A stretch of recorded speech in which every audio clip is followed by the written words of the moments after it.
If you've thought about making a move to the Seattle, Washington area, but living downtown isn't quite your thing, you've come to the right place. We're going to go through and explore different living alternatives to downtown living in Snohomish County. I'm really excited today to show you what Edmonds, Washington is like. Edmonds is one of my favorite cities in Snohomish County, and it is a beautiful coastal town that is situated actually perfectly to commute to either Seattle or the east side, Bellevue. Stick with me and we're going to go over some facts and explore in person what it's really like being in Edmonds, Washington. Edmonds also has a close-knit kind of community type feeling vibe, and just walking around downtown you do feel that. Just even if you don't live there, you feel the warmth of the residents there. People greet you on the sidewalks, and it is just a really cute town to be in. With all the great shops and delicious restaurants and cute boutiques and galleries, it's just, you have so many options. There's always something to do in Edmonds. There's always some sort of community event going on the weekends. You have a farmer's market as well.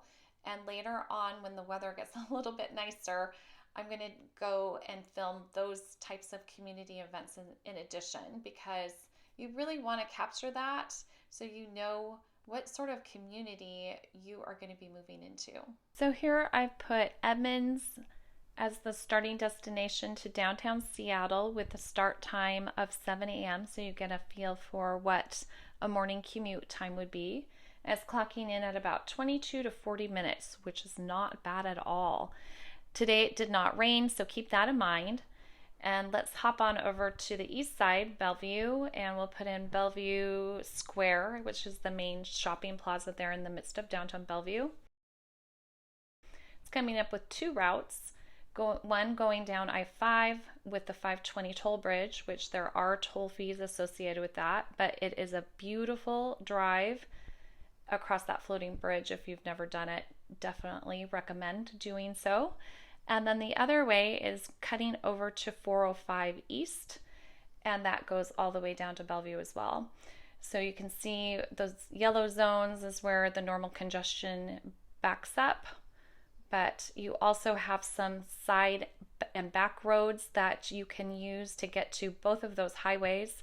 And if you're anything like me, I like to be moving, so I like to tend to use those back roads. So now we are just going to look at Edmonds as a whole as to where we're really going to be concentrating on this video tour today. And so we're going to zoom in here, and this is the Edmonds Bowl area, and we're going to go into where the Kingston Ferry is and check out that area with Brackett's Landing, as well as heading over to the Marina Beach Park. And there's also this really amazing off-leash dog park, which is really cool. And then we're just going to travel through Main Street and check out the downtown as a whole. I'm zooming out just a little bit just so you can see the outline of Edmonds again. And in a different video, we are going to head up north of Edmonds, more to the Meadowdale area, which is the area that I grew up in. And if you go a little bit more inland and up north, you get a little bit more of affordable housing, comparatively speaking, to the downtown Edmonds scene.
So as you can see, there's new construction going on. This is Old World Plaza with the urban alley concept, which is kind of cool. I'm not sure what's going on with this retail space yet, but this is the main street, and down just a little ways from me is the Roundabout, and I have a story about that too. A lot of people don't know about it, so stay tuned. So this is one of the many art sculptures that are around the city of Edmonds for the public, and it's just so nice to have that sprinkled throughout the city and be able to walk through and just see different forms of art all over the city.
So right now I am in downtown Edmonds, and as you can see right behind me, I have this beautiful mural, and you can see quite a few of these sprinkled throughout the city, which is done by local artists.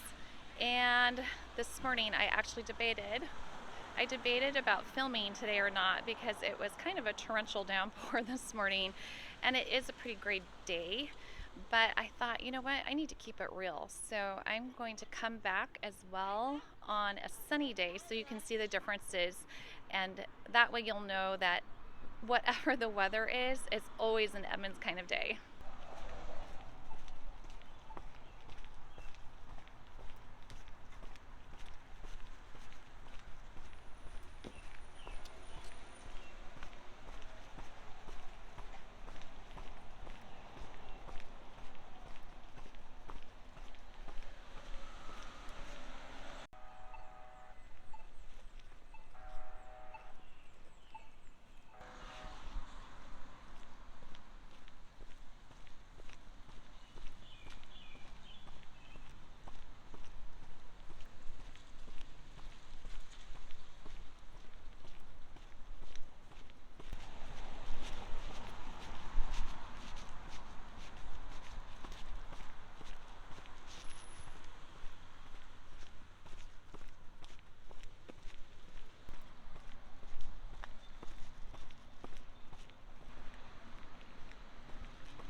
Roundabout has had a couple of remodels over the past years due to actually drunk driving, which is super sad. Two drunk drivers on two different occasions ran into the center artwork piece of the Roundabout, and so this is the latest edition.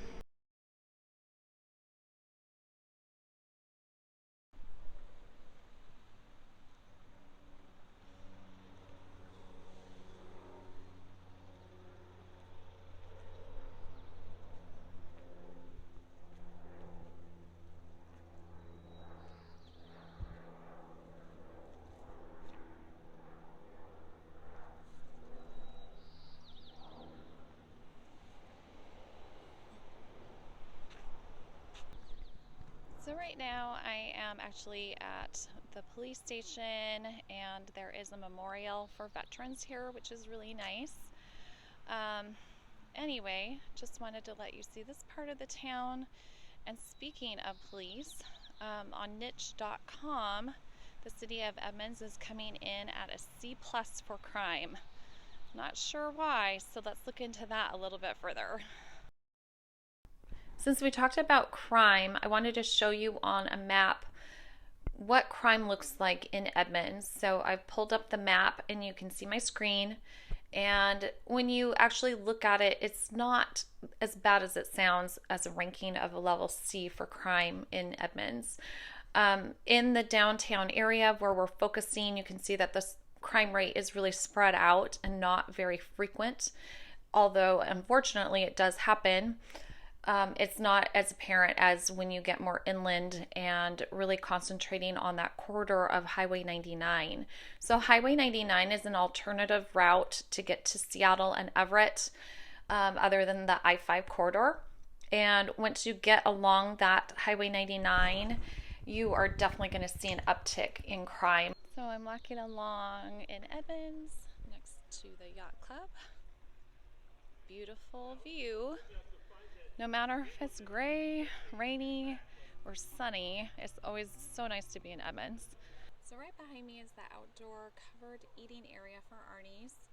It's so wonderful to sit up there and watch the sunset.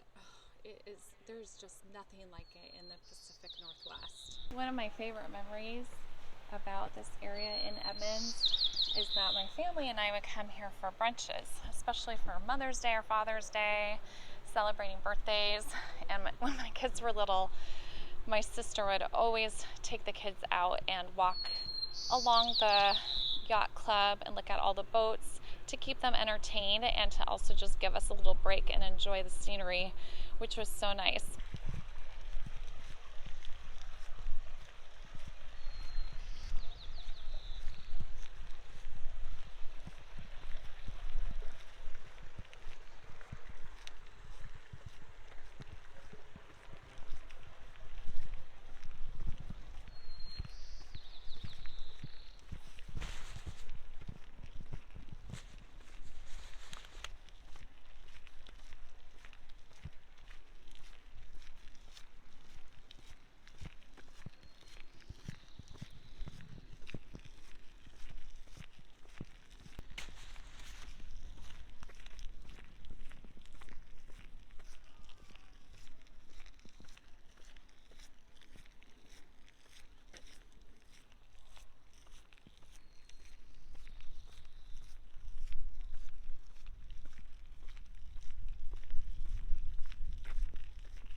Living in Edmonds, you do need to be aware of the ferry traffic and what tourism brings during the nice weather.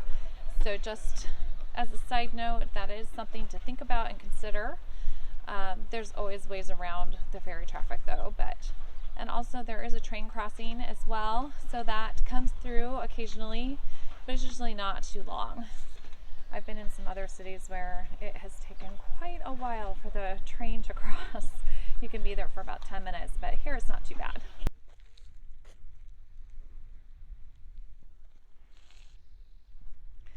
On a clear day, you can see the Olympic Mountains right across the sound, but unfortunately, we have cloud coverage today. So there is the issue with that. But just to show you that it's still just gorgeous, no matter what kind of weather. So with the beautiful scenery and all the great sidewalks in Edmonds, you can see why, according to niche.com again, that outdoor activities is rated as A+. And also a great place for families came in at A-. So here we are at the well-known Brackett's Landing in Edmonds. It's really well known because the ferry terminal is just right there. Right there. I just wanted to show you that graffiti right behind me. It's sad to see graffiti everywhere. That is one of the cons about our state right now, is that graffiti and all that kind of thing is definitely increasing. If you go down I-5 going towards Seattle, you're going to see it starting from Linwood all the way down the corridor. So it's just unfortunate. It just doesn't look attractive, and it's just kind of disappointing, but just keeping it real. So Brackett was credited for carving out the town right against the coastline right here. And these houses up here are just beautiful and stunning. There is parking allowed across those houses. I know it can get a little hectic and crazy up there, but it's really nice to take a walk as well right above this ridge right here. So remember that little bluff that I said was super cute with all those beautiful houses, and it's really nice to walk on? Here we are. I got lucky, and here we are.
Certain areas of our country, you definitely have more distinct seasons. And here, according to niche.com, the weather in Edmonds is ranked as a B. I thought that was really interesting because I would be way harsher on our weather, but the weather in Edmonds is actually a little bit better than, once you get more inland. So because you're that coastal town, you get a lot of the clearing and the brightness, a lot more so than you do when you're a little bit more inland, like Linwood. Also, just as a side note, when it does heat up, like 57, 58, I know that might sound cold to some people, but it actually is warm. And even though at the time of this video, it's May 3rd right now, so we are well into spring, which is crazy. But look, I'm still wearing a sweater and I wear my down jacket, but I can never find my coat when I'm leaving in the morning because guess what? I have left my jacket in the car because I always get hot. So just be prepared for that, because if you're not from Washington, the weather is a little crazy. After exploring the city of Edmonds, it's really no surprise that it's coming in as an overall grade of an A- according to niche.com for overall living. It does have some negatives, and as I stated before, the crime is coming in at a C level, and then the cost of housing and the cost of living are actually all high. We're quite a bit above the national average on all of those issues, which is unfortunate. But the state of Washington is a bit expensive, especially on the Pacific Northwest side. The eastern side of the state is definitely more affordable. Let's talk about housing super quick. So within the city of Edmonds, I had to actually do the zip codes combined of 98020 and 98026 together because 98020, which is closer to downtown Edmonds, just has such scarce availability right now that it's kind of hard to talk about what kind of houses are available. So really in that downtown Edmonds area, it is hard at this moment to find availability. Now, on the other hand, and this is just for residential homes. So on the other hand, as a whole in Edmonds, the average days on market is 6 at the moment. So what that means is that typically a house gets put on the market, say on a Thursday, and after that day it's listed, it is only available for purchase for 6 days. So what that means for buyers and sellers, you better be prepared to act fast. Buyers, you need to have all of your financing in order, be able to know how much you want that house and what you need to do in order to feel comfortable in purchasing that home. Sellers, it's not that easy just to sell a house, especially with interest rates rising. I have lots of tips and tricks for you. So if you're interested in finding out more about that, just connect with me and I would love to let you know what the best strategy is on getting your house sold. But really, you want to put your house in its best possible light, so to speak, when you are listing it. So that you've done those repairs that you've been putting off for a while, and just try to put your house in its best possible viewing position. It will definitely help you out in the long run. On that note, after a home has sold, residents of Edmonds have been experiencing a 13% increase over their actual asking price for their home. That is huge. I know some areas are a little bit higher, but can you imagine selling your house and getting 13% more than what you are asking for? That is a strategically priced home, and it's also a highly sought after home. So with interest rates changing, that might look a little different in a couple of days. I don't know. The market is completely changing all the time. So please let me know if you have any questions or concerns. And also, if you need to be updated on what your home value is worth, just connect with me and I would love to let you know. As far as affordability on homes, the average price range for active homes, and there are only 20 in all of city of Edmonds right now, including that wider expansion of Edmonds, not just concentrated in downtown. House prices range from $599,000, which is an as-is cash-only type rehab house, all the way up to $1,850,000. Thank you so much for watching. Just make sure to hit the like and subscribe button so you're alerted on Thursdays when new content like this is released. And make sure to comment below, as I would love to hear your feedback. And if there are any other future video ideas that you'd like to see, just drop it in the comments below. If you have any questions about moving to the Pacific Northwest, make sure to connect with me. You can either text, call, or email, and I'd love to connect with you. And until next time, let's figure out together what's going to be your next move.